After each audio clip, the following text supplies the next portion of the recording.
noite, meus irmãos. Boa noite. Que a paz de Cristo esteja em nossos corações. Hoje vamos refletir no nosso estudo sobre a esperança vindoura. E nós vamos aprender e entender que nós não podemos perder de vista essa esperança, porque dentro daquilo que o Evangelho nos promete, que a obra de Jesus que foi feita na cruz do Calvário tem para nós, é o que nós temos de mais precioso, essa esperança de que um dia estaremos para sempre com o nosso Senhor, tá bom? E para refletirmos sobre isso, o texto que eu escolhi essa noite é do Evangelho de João, capítulo 14. Nós vamos ler do versículo 1 ao 3. Acho que está na folha, não sei se os irmãos pegaram. Ótimo. E diz assim a palavra do Senhor: não se turbe o vosso coração. Credes em Deus, credes também em mim. Na casa de meu pai há muitas moradas. Se não fosse assim, eu vou-lo teria dito: vou preparar-vos lugar. E quando eu for e vos preparar um lugar, virei outra vez e vos levarei para mim mesmo, para que onde eu estiver, estejais vós também. Vamos orar mais uma vez? Amado Deus, nós estamos diante da Tua Palavra e nós sabemos que a Tua Palavra é quem nos dá esperança em meio ao caos, em meio à dificuldade, em meio a tudo que nós vivemos de difícil, ó Pai, das nossas vidas. A Tua Palavra nos ajuda, Pai, e nos conduz. E por isso nós lhe agradecemos por ela, e com a firmeza e a certeza de que ela fala aos nossos corações. É em nome de Jesus que oramos. Amém. Amém. Irmãos, o Evangelho de João é um relato profundo e importantíssimo da teologia cristã, principalmente quando pensamos no ministério de Jesus Cristo, a sua vida, a sua morte, a sua ressurreição, a sua ascensão aos céus. O Evangelho de João, ele ressalta quem é o nosso mestre, o nosso Salvador. Ele destaca quem é Jesus Cristo, tanto humanamente falando, como também na parte da teologia, quanto também na divindade do próprio Senhor Jesus Cristo. E este capítulo 14 de João, ele não é diferente. Ele destaca o Jesus Cristo como o nosso farol, a nossa esperança.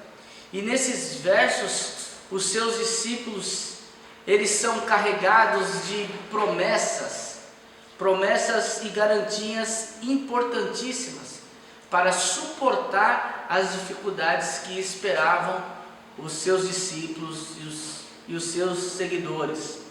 Então, nós vamos procurar nos aprofundar um pouquinho sobre alguns trechos desses 3 versículos e vamos procurar aplicar para as nossas vidas esta realidade ou estas realidades, sabendo que a palavra de Deus fala aos nossos corações. Então nós lemos esses 3 versículos que, de maneira simples e resumida, ele demonstra um Jesus Cristo esclarecendo aos seus seguidores sobre a necessidade que tinha dele voltar e retornar ao Pai.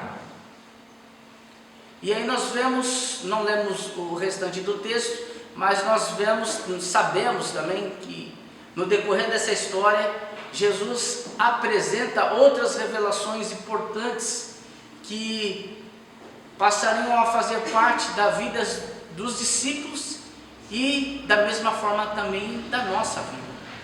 Quando ele fala do Consolador, quando ele fala do Espírito Santo. Então Jesus, nesses versículos ele diz: olha, eu vou para o Pai, mas se nós terminarmos de ler o capítulo, nós vamos ver que ele fala mais, né? Vai ter um Consolador, esse Consolador vai ficar no meu lugar, ele vai ficar com vocês, Ele vai ajudá-los na caminhada. Então Jesus começa a contar coisas que na realidade os seus discípulos não faziam ideia de que existiam. Digamos que ele começa a revelar e a contar coisas que deixaram os seus discípulos surpresos. E tudo isso tem uma razão, tem um motivo específico. Imagine agora esses discípulos dentro da realidade, do conhecimento que eles tinham da palavra de Deus, que era apenas o Antigo Testamento. Não existia os evangelhos, não existiam as cartas paulinas, nada disso. Jesus falando sobre um consolador, né? Eles não tinham conhecimento doutrinário, por exemplo, sobre a Trindade. Mas consolador, como assim? Que consolador? Quem é esse consolador? Então eles foram, na nossa linguagem, né, digamos que bombardeados de informações e sem entender o porquê que eles precisavam receber todas essas informações. E aí logo na primeira frase, Jesus diz: e não se turbe o vosso coração. E Jesus fala isto no momento como um apelo direto aos seus discípulos para que eles controlem as suas emoções. Aparentemente está tudo bem, mas olha, né? Fiquem calmos, não se turbe os vossos corações, né? Fiquem tranquilos, não fiquem afligidos nesse momento. Então Jesus, sendo Deus, demonstrando empatia, reconhecendo o momento que causaria grande ansiedade para os seus discípulos, ele começa então esse capítulo já dizendo assim, né? Como diríamos hoje, muita calma nessa hora. Mais ou menos isso. E é assim que Jesus começa esse discurso, com palavras a fim de deixar os seus discípulos com o coração tranquilo. Ele, em seu infinito amor e sua sabedoria, convidava então os seus discípulos que depositassem a sua confiança nele, que eles teriam a necessidade de ter uma paz interior no futuro. E tudo isso por quê? Porque na sequência dos fatos, o seu Senhor seria preso, ele seria humilhado, castigado e morto. Então, o preparo que o Senhor Jesus está fazendo para os seus discípulos agora é para esse momento. É para isso que Jesus está dizendo: olha, não se turbe o vosso coração. Vão acontecer coisas em breve que vocês não imaginam. E na nossa vida, às vezes também acontecem coisas que nós nunca imaginamos passar por elas. Graças a Deus que hoje nós temos a revelação completa. Então, nós sabemos que vamos trilhar um caminho. Sabemos qual é o resultado final. E glória a Deus por isso, que é receber a salvação em Jesus Cristo. Mas eu não sei o que vai me acontecer no dia de amanhã. E por isso Jesus também diz para nós: não se turbe o vosso coração. Você não sabe o que vai acontecer amanhã, mas eu estou contigo. Confie em mim. E esse é o mesmo desafio que nós temos hoje. Nós vivemos em um mundo também de incertezas. E às vezes as surpresas acontecem também nas nossas vidas. Claro que algumas dificuldades nós sabemos que faz parte do dia a dia, da rotina. E sabemos que vamos precisar passar por elas. Mas outras, nem tanto. Tem muita coisa que não é possível prever.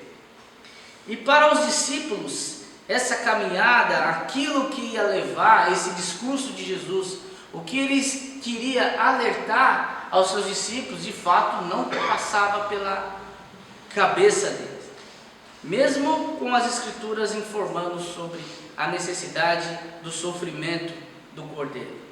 Então, consciente dessa realidade, o nosso Senhor Jesus Cristo, ele buscava fortalecer o coração dos seus discípulos nos embates vindouros, para que a sua fé continuasse inabalada e a sua confiança fosse firme nas promessas que o Senhor Jesus estava fazendo para eles naquele dia. E aí ele continua o seu discurso dizendo: credes em Deus e credes também em mim.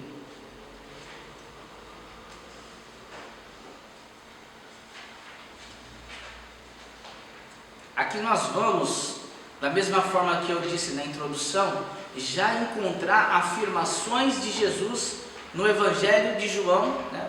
Mais uma vez, demonstrando quem era o nosso Senhor e Mestre. Quando ele fala, credes em Deus, credes também em mim, Jesus apresenta, mesmo que de forma indireta, aí, sinais da sua divindade. Então ele coloca suas credenciais para informar por que nós precisamos acreditar nele. Creiam em Deus, creiam em mim. Ao longo do Evangelho todo de João, nós vemos essas afirmações de Jesus, de que ele é o Filho de Deus, de que ele e o Pai são um, de que ele também é divino, e portanto ele tem um poder diferenciado. Então na evolução do texto, quando ele diz, não se turbe o vosso coração, não se preocupe, porque credes em Deus, credes também em mim, você precisa crer em quem está com vocês, e entender que aquele que está com vocês não é qualquer um, é alguém diferente, é um Messias. E aqui Jesus, ele diretamente se compara com Deus, algo que é inaceitável para os judeus. Não há ninguém igual que possa ser comparado a Deus. Quando ele diz, credes em Deus e credes também em mim, então ele está se colocando no pé de igualdade com Deus. E aí ele está dizendo, vai ser difícil, mas sou eu que estou falando com vocês. Eu também sou divino. Eu sou o próprio Deus. Então esse é um discurso que para os judeus, para quem não cria em Jesus, não teria condição de aceitá-lo.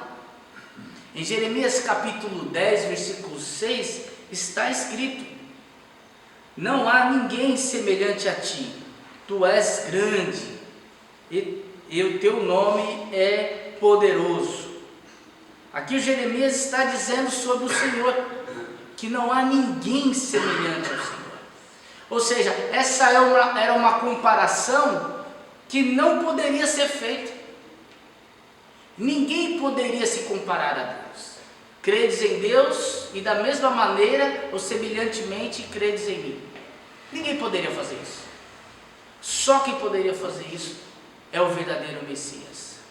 Então a mensagem que Jesus está apresentando para os seus discípulos é que assim, mesmo em meio às dificuldades, quem está com vocês é o próprio Senhor, é o próprio Messias, é o próprio Deus, é Ele que está dizendo, não se turbe o vosso coração.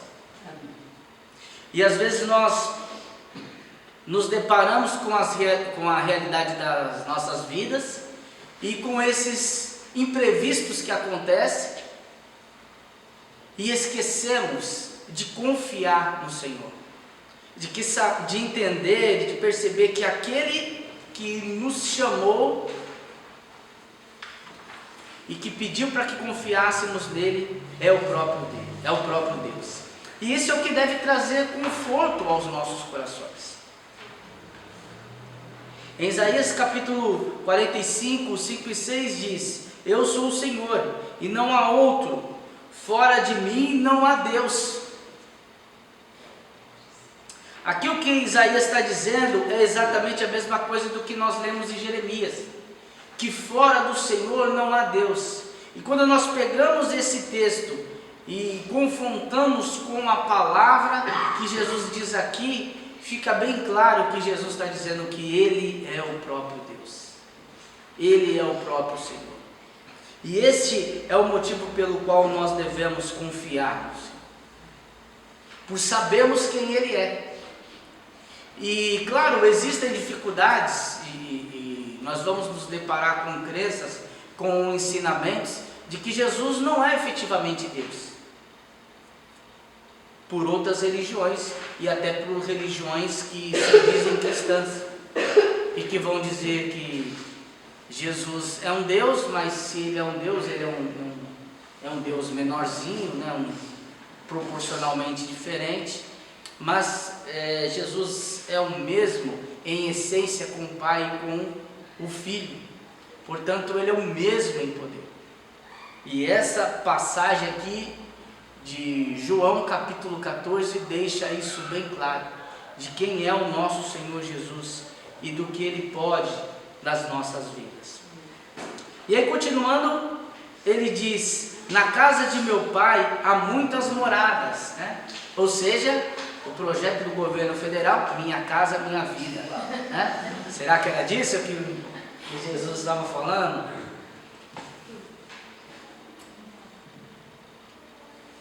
A imagem da casa do Pai aqui é mais uma revelação que ele traz aos seus discípulos nesse momento. Então Jesus está dizendo: olha, existe um lugar que tem muitas moradias. E o que ele quer dizer com isso? Que para a salvação não há uma limitação a qual eu preciso me preocupar. Poxa, será que vai ter espaço para mim? Como algumas religiões também defendem. Se você não vier para casa no domingo, se você não vier para casa, não é bom. Se você não vier na igreja domingo, ficar em casa, provavelmente vão tocar a campainha da sua casa e você vai atender as testemunhas de Jeová, que vão te explicar que você vai morar na terra como minhoca, porque a vaga já está preenchida com as 144 mil testemunhas de Jeová, e portanto não há vaga mais no céu, que o céu nada mais nada menos quer dizer que moradia de Deus, tá bom? Não é necessariamente estar em cima, se está embaixo.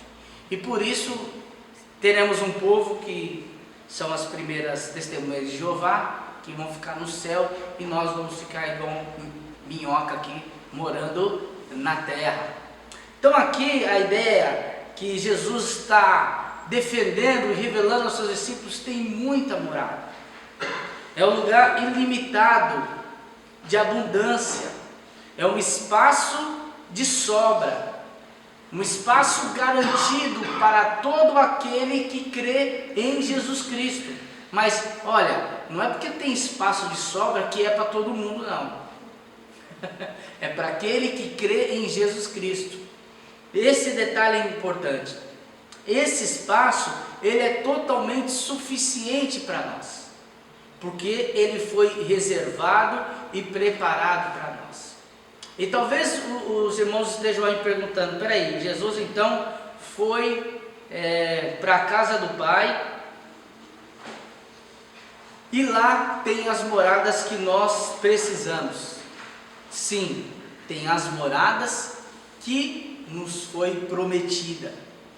A casa do Pai é esse lugar eterno em que um dia teremos o privilégio de morar com o Senhor.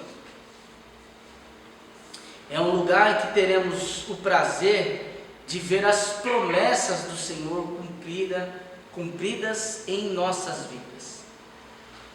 É um lugar onde podemos desfrutar da presença do próprio Deus. Hoje nós temos esse privilégio por meio do seu Espírito Santo que habita em nós, mas nós teremos um privilégio ainda maior de estarmos na presença de Deus em toda a sua plenitude. Isso para nós é maravilhoso. Pessoas que nós amamos e que partiram em Cristo, não com a mesma configuração familiar que nós temos hoje, e esse talvez é a grande dificuldade da nossa mente hoje entender, que quem é esposo não vai ser esposo de ninguém, quem é filho não vai ser filho de ninguém, que os nossos relacionamentos lá serão diferentes, mas serão plenos e melhores, porque lá não habitará o pecado. Então toda mágoa, todo ciúmes, toda dificuldade, morreu, levou mágoa do marido, lá não vai ter nem marido, nem filho. O filho respondeu mal, mas se ele estiver lá, né? Então, também não haverá nenhuma dificuldade nesse sentido, porque as primeiras coisas já passaram, como diz Apocalipse capítulo 20. Lá nós teremos a possibilidade de viver essa plenitude como irmãos, então todos nós seremos irmãos e desfrutando da presença de Deus. Isso é melhor ainda. E é aquela mulher que é mais ciumenta, aquele marido que é mais ciumento, aquele filho que é mais pegajoso, mas a minha mãe não vai ser mais minha mãe, não vai ser. Meu marido não, também não vai ser. O relacionamento todos serão. Nós vamos ter condição de amar todos igualmente. Hoje não é possível. Hoje não é possível. Nós temos as nossas preferências, nós temos as nossas amizades por vários motivos, os nossos laços familiares, e temos que entender que existe essa diferença. E a parte boa de nós entendemos é que nós não vamos deixar de amar aqueles que nós amamos. Nós vamos ter a plenitude do amor para com os outros que de repente nós não conseguimos. Ficamos limitados por conta da nossa natureza pecaminosa. Então, irmãos, isso é muito bom, poder desfrutar desse lugar na presença do Pai. E aí ele continua: vou preparar-vos o lugar. Então, o que isso significa? Jesus falou: olha, vou subir aos céus porque está faltando pedreiro, né, irmão Daniel? Para fazer as casas de alvenaria, né? É isso que Jesus está me ensinando. Eu vou preparar o lugar, porque se não for eu lá, não vai sair o trabalho aí, e a casa de vocês, minha casa, minha vida não vai ficar pronta. E aí o texto diz isso, e aí o que Jesus está dizendo assim: olha, não é assim, eu estou abandonando vocês porque senão a obra não vai ficar pronta, não vão fazer as instalações corretamente. Não é um abandono para cumprir a promessa. Aqui o que acontece é que existe uma metáfora, como muitas vezes nós vemos nas Escrituras Sagradas, para falar da união de Cristo e da sua igreja, de um casamento, o que simula um casamento judaico. Então qual que era a tradição do casamento judaico? Depois que o noivo ele se comprometeu com a noiva, ele saía para preparar a casa. Então hoje eu sei que é diferente, tá? A só já está olhando assim, mas como assim? Quem tem que preparar a casa, a ornamentação é a mulher que tem disso. Sim, mas na cultura judaica era diferente, viu, irmãos? Era o noivo que se comprometia, ele assumia um compromisso, e baseado nesse compromisso ele ia preparar a casa. Ele preparava a casa, depois de um certo tempo, e aí ele voltava para buscar a sua noiva e efetivava o casamento. Então quando Jesus está dizendo, eu vou preparar o lugar, ele está dizendo que ele tem um compromisso perpétuo conosco, que somos o teu povo, a tua igreja. E isso é maravilhoso, porque a preparação dele mesmo não era uma preparação física, mas uma preparação espiritual, que se concretizou a partir do momento que ele morre na cruz do Calvário e ressuscita. Aí sim, ele preparou para nós um lugar. Esse é o verdadeiro sentido. Mas na metáfora que ele apresenta, ele diz e ele deixa bem claro: eu tenho um compromisso com vocês. Vocês não vão perecer. Eu vou voltar para buscar vocês. Eu estou preparando a casa, ou seja, eu sou o noivo e vocês são a minha noiva, a igreja.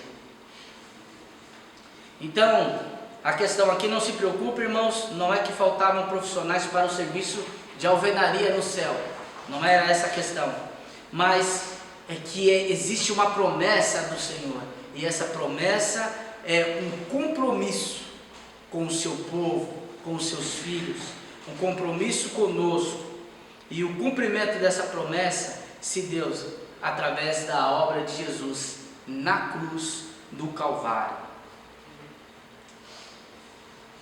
E aí ele diz que virei outra vez e vos levarei para mim mesmo.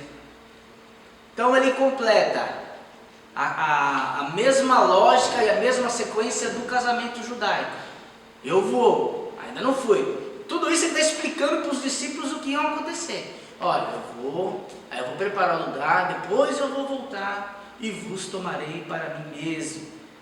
E é isso que o Senhor Jesus promete para nós. E esse é o ponto aqui de partida da nossa realidade. Nós vivemos hoje debaixo de uma esperança, e que o Senhor um dia virá nos buscar, para assim termos um futuro com Ele em glória para sempre. E essa deve ser a nossa esperança. O Senhor Jesus, vendo a dificuldade que seus discípulos passariam, Ele diz: não se turbe o vosso coração, e conta todo esse desenvolvimento, e para confortar o coração dos seus discípulos, Ele diz: vai acontecer tudo isso assim, eu vou embora, vou preparar o lugar e vou voltar, e vocês estarão para sempre comigo. E é assim que ele consolava o coração dos seus seguidores. Mas infelizmente, irmãos, essa palavra hoje, ela não é suficiente para consolar o coração de muitas pessoas. Nós estamos aqui reunidos em um pequeno grupo fiel, daqueles que amam o Senhor, mas talvez se eu falasse que você vai passar por dificuldade, mas você vai vencer na sua vida, você vai conseguir prosperar financeiramente, você vai conseguir ter vários carros, boas casas, né? Ter uma vida confortável. Se eu fizesse esse tipo de promessa, com certeza nós teríamos cultos mais frequentados. Mas não é isso que o nosso Senhor afirma. Ele consola os seus dizendo: olha, aqui nós vamos passar por dificuldade, não se turbe o vosso coração, porque eu vou voltar para te buscar. E é embaixo dessa promessa que nós temos que viver. Irmãos, se nós não nos consolarmos com a promessa que o nosso Senhor vai voltar, se isso para nós não nos serve de consolo, de que um dia viveremos com Ele para sempre, então nós precisamos rever o nosso cristianismo, para sabermos se de fato nós cremos nesse Jesus. Porque a promessa dele é essa aqui. Não tem nada materialmente falando que Ele esteja garantindo aos seus discípulos. Além dessa certeza de que um dia voltaria, para que onde eu estiver, estejais vós também. Olha que maravilha! Assim poderemos estar para sempre com o Senhor. Nós teremos o privilégio de não sairmos mais da presença do Senhor. E esse desejo de estarmos unidos, não apenas em coração, mas na presença de Deus, deve nos assegurar uma alegria grandiosa no Evangelho de Jesus Cristo e na razão do que nós fazemos hoje aqui. Nós não devemos ter uma motivação, seja ela qual for, maior do que a certeza de que um dia estaremos com o Senhor. Porque se a nossa motivação maior for qualquer outra, nós estamos no lugar errado, fazendo a coisa errada. Porque não é essa a promessa do Senhor. E não é isso que o Senhor espera de nós. A esperança vindoura para nós, ela deve ser tão viva, porque ela é um ponto de combustível para a urgência que nós temos em anunciar o Evangelho. Porque se eu tenho a certeza que o meu Senhor vai voltar e Ele vai buscar os seus, eu tenho urgência em falar do Evangelho, de falar de Jesus. Porque o meu Senhor vai voltar, porque Ele vai cumprir a sua promessa, porque aqueles que são seus vão ter a possibilidade de ter uma moradia eterna com Ele. E isso deve nos impulsionar a falar de Jesus. Não porque as pessoas são nossas amigas, mas essa certeza que o Senhor vai voltar e vai levar os seus. E talvez aqui, existem outras questões que estão relacionadas à volta de Jesus, mas são questões secundárias. O texto de Mateus capítulo 24, 36, diz que daquele dia e hora, porém, ninguém sabe, nem os anjos do céu, nem o Filho, senão o Pai. Aqui foi o próprio Senhor Jesus que disse, tá bom? E aqui cabe uma discussão. E a discussão qual é? A discussão é se de fato Jesus não sabia, porque aqui Jesus é encarnado e ele fala como um homem, mas ele também é Deus. O texto diz que Deus sabe. Agora, nem os anjos dos céus, nem mais ninguém sabe. Ou seja, efetivamente, se formos humildes, vamos admitir que só Deus quem sabe quando Jesus vai voltar. O que torna a nossa missão ainda mais urgente. Porque eu não tenho um parâmetro específico para dizer quando o Senhor vai voltar. Claro que existem algumas questões teológicas e alguns termos teológicos que os irmãos já devem ter ouvido, né? Sobre pré-tribulacionismo, pós-tribulacionismo, mesotribulacionista, amilenismo, pré-amilenismo, pós-amilenismo, dispensacionalismo, aliancismo, né? Parecendo uma conversa de doido. Mas esses termos, eles servem para diferenciar, de acordo com a teologia, qual é a ordem dos fatores que vem primeiro para a volta de Jesus. Mas de fato, não há uma conclusão teológica, não há um consenso entre os teólogos sobre esse ponto. Então não há. Então, obviamente que eu, como pastor, estudei, eu tenho as minhas convicções, o pastor Elias tem as convicções deles, e outros irmãos que também estudaram teologia, obviamente também têm as suas convicções. Mas o próprio Senhor Jesus disse que é o Pai que sabe. Então, se é Jesus que diz que é o Pai que sabe, então não sou eu, mero mortal, que vou tentar fechar esse assunto. Não cabe a mim, mas cabe dizer que Ele vai voltar. E essa é a nossa esperança. Que o Senhor nos abençoe. Glória a Deus.